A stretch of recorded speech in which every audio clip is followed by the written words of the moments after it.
Polisi terus bekerja keras mengungkap kasus penjamretan yang terjadi di SPBU 24, 35, 358 Gedung Tatan Pesawaran.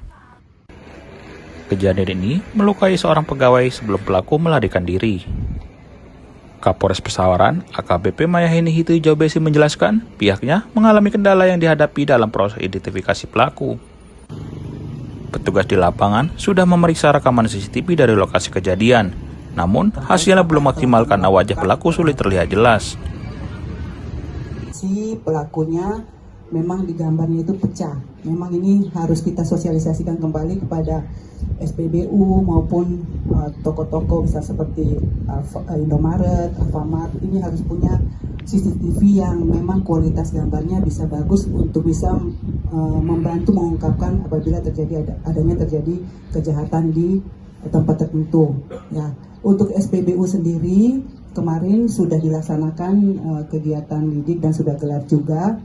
Memang ada yang dituju identitas pelakunya, tetapi sampai dengan saat ini kita masih harus melakukan penyelidikan dengan cermat supaya tidak salah dalam melangkah. Nanti mungkin Pak Kasat Reskrim sampai sejauh mana, karena kemarin sudah digelar dengan teman-teman Polsek, karena ini laporannya masuk di Polsek Gedung Tataan. Terkait apa yang telah kami lakukan terhadap laporan atau kasus C3 yaitu curas di SPBU Kurungan Nyawa. Yang telah kami lakukan yang pertama adalah kami melakukan olah TKP. Sesuai yang disampaikan oleh Ibu Kapolres, kami juga sudah meminta rekaman CCTV, namun memang ada kendala di rekaman CCTV tersebut, yaitu kualitasnya rendah, sehingga ketika diperbesar pecah.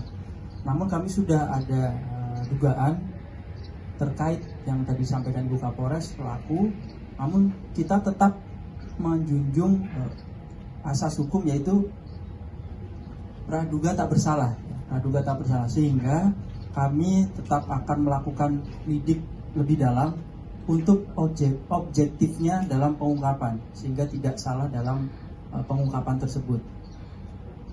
Mungkin itu untuk tambahan dari SPBU. Izin, Ibu Kapolres. Dari Kabupaten Pesawaran, Oki Indrajaya melaporkan.